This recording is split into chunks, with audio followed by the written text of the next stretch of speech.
2016. Nous revoici pour un nouveau Top 5 Game Addict. Pour le rappel, le TFGA a été initié par Alex du blog Alex Effect. Aujourd'hui, je vais vous parler non pas du TFGA numéro 14, numéro 14 qui me manque, je vous le ferai dans une prochaine vidéo, mais je vais essayer d'être à jour aujourd'hui et je vais vous faire le Top 5 Game Addict numéro 15. Ce Top 5 Game Addict a pour thème nos jeux de 2015.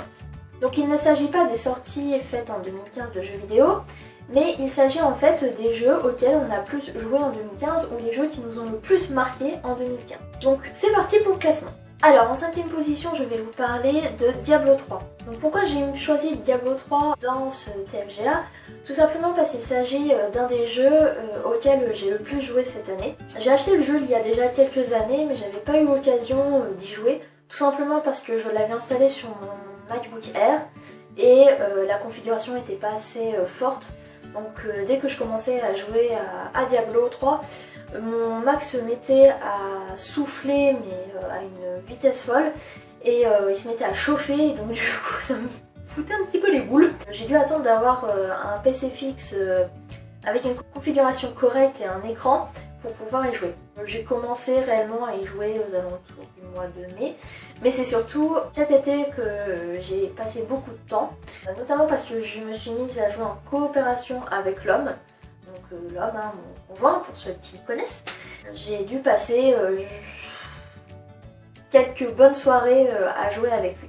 Pour ma part, j'ai choisi de jouer une barbare, tout simplement parce que je suis pas douée dans ce genre de jeu et que je suis plutôt en mode bourrin. Moi je cherche pas, non, je fonce dans le tas et puis c'est tout. Du moment que j'ai une grosse épée et un gros couteau ou un énorme bouclier, je fonce, voilà. Donc heureusement que l'homme lui a choisi plutôt, alors je sais plus ce que c'est, comment ça s'appelle, un mélange de sorcière et de vaudou. Donc pour ceux qui connaissent très bien Diablo 3, je pense que vous savez direct de qui je parle, mais je suis désolée, je me rappelle plus du tout du nom. On a décidé de faire une campagne ensemble et on a d'ailleurs toujours pas fini la campagne parce qu'on s'est mis à jouer à Left 4 Dead avec des amis. Pour moi c'est un des jeux qui m'a le plus marqué cette année, tout simplement pour le nombre d'heures de jeu que j'ai pu y passer dessus. En 4ème position, je vais vous parler de Chrono Trigger. Je l'ai choisi tout simplement parce que c'est un des jeux auxquels j'ai aussi le plus joué, mais aussi un des jeux qui m'a le plus touchée émotionnellement parmi tous les jeux vidéo que je connais. Je l'ai acheté en fait à Alex, hein, un petit clin d'œil. Merci Alex de m'avoir fait découvrir le jeu. Et en fait c'était un jeu que je voulais depuis très longtemps et je l'ai acheté juste cette année. Ce jeu a sauvé beaucoup de voyages en train que j'ai eu, car j'ai pu y jouer sur DS. Et donc c'est un des meilleurs RPG auxquels j'ai pu jouer depuis que je connais les RPG. Désolée, hein, petite mouche qui se balade, hein, pardon. Pourquoi je l'ai choisi? Tout simplement parce que j'adore l'histoire. Pour une fois, on a un RPG qui ne reste pas dans les histoires classiques avec un grand méchant, des boss à combattre, etc. L'histoire, si je vous fais un petit rappel, c'est donc notre héros Chrono qui se retrouve embarqué dans une histoire un peu rocambolesque suite à l'évasion, enfin la fugue de la princesse de son pays. Il découvre en fait une faille temporelle et il se retrouve 200 ans avant leur époque. Suite à plusieurs aventures, en fait, ils vont devoir retourner soit dans le passé, soit dans le futur et essayer de changer les choses pour éviter l'apocalypse dans le futur. Le gameplay et le système du voyage dans le temps sont géniaux. En fait, ils se sont pas pris la tête du tout. Pour retourner dans le temps ou pour aller dans le futur, il suffit juste d'emprunter des portails. Et donc, bon, voilà, il n'y a pas besoin de se prendre la tête par rapport à certains autres jeux. Donc je prends par exemple les Zelda ou FF13-2 par exemple, où il s'agit aussi de remonter dans le temps, etc. et de monde parallèle. Et ensuite au niveau du gameplay, on reste du RPG classique, hein, donc des tours par tour avec de la magie, des attaques classiques, etc. Mais rien que pour l'histoire, on ne fait pas attention en fait à ces petits détails. Et surtout, voilà, les personnages ont été dessinés par Akira Toriyama, Donc pour ceux qui ne connaissent pas, c'est le créateur de Dragon Ball. Donc voilà. Les cinématiques sont magiques, bah, c'est du Toriyama quoi. Et on a trop l'impression d'être dans un Dragon Ball Z ou un Blue Dragon. Voilà, moi je suis fan à chaque fois. Et surtout ce que j'aime dans ce jeu, ce sont les personnages. Vous avez par exemple la princesse fugueuse, vous avez l'homme grenouille qui veut rétablir son honneur, vous avez par exemple la femme préhistorique chef de clan qui veut montrer sa force et qui en même temps est assez touchante. Je vous le conseille fortement si vous ne le connaissez pas et je vous souhaite de très bonnes heures de jeu sur ce jeu. En troisième position, je vais vous parler de Don't Starve Together. Alors Don't Starve Together, c'est un jeu aussi sur PC. Je me rends compte d'ailleurs que ça fait 2 jeux sur PC dans mon classement, c'est quand même pas mal. Moi qui suis plutôt une gameuse console. Pourquoi j'ai décidé de mettre ce jeu? Bah tout simplement parce que c'est un des rares jeux que je peux jouer avec plusieurs de mes amis sans qu'on soit obligé d'être dans la même salle. Donc c'est un jeu en ligne en fait et c'est aussi un jeu à jouer en coop. Et donc le but de Don't Starve en fait c'est de survivre dans un monde hostile. Vous pouvez être pourchassé par des bêtes, par les arbres qui deviennent vivants, par des gros vers qui vous attaquent par l'arrière, etc. Vous devez trouver de quoi manger, de quoi vous habiller, de quoi dormir et surtout trouver de quoi faire du feu parce que dès qu'il fait nuit, vous vous faites attaquer par des monstres. Et surtout, il ne faut pas vous retrouver piégé par votre moral parce que votre moral, s'il baisse fortement, peut vous tuer.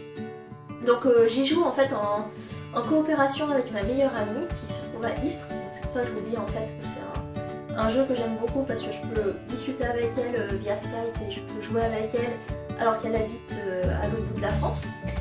Et en fait on a fait 25 jours de suite maximum avant de mourir. Donc c'est pas mal hein, franchement parce qu'on s'en était bien sorti. C'est un jeu si vous êtes sur Steam, n'hésitez pas à me contacter via mon Twitter pour qu'on se donne nos idées en MP. Et si vous voulez jouer avec moi dans Starve Together, je serai très ravie de jouer avec vous. En seconde position, je vais vous parler de Zelda Twilight Princess. Donc pourquoi Zelda Twilight Princess? En fait j'ai le jeu depuis plusieurs années dans mon tiroir.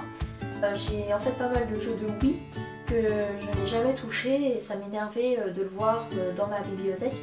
Et du coup, alors que l'homme était parti en vacances, j'étais toute seule et je me suis dit bon bah pourquoi pas, autant que je me lance dans ce jeu là, de toute façon il va pas prendre la poussière éternellement. J'ai mis le jeu et là j'ai pas pu en décrocher. J'ai passé mes week-ends dessus, donc du matin jusqu'au soir.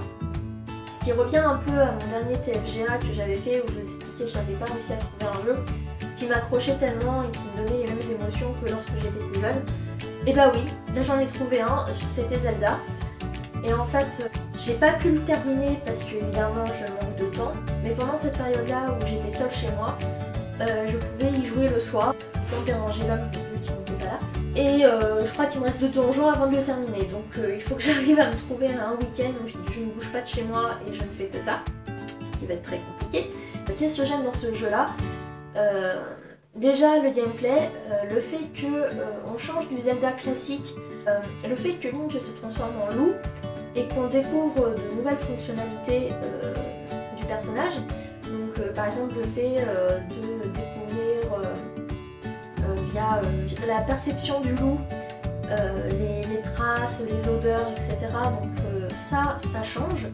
Et aussi le fait que Link est obligé de payer en fait à Midona, donc Midona qui est un des personnages principaux du jeu, change de la fameuse petite fée qui est tout le temps en train de dire Hey listen, hey listen, et qu'on a juste envie c'est de lui tirer dessus. J'ai beaucoup aimé cet aspect là du jeu et j'ai aussi aimé le fait que je retrouve un peu l'humour de certains Zelda, donc par exemple de Ocarina of Time, et aussi le fait que on n'est pas dans... j'aime pas trop les Zelda Link Cartoon etc.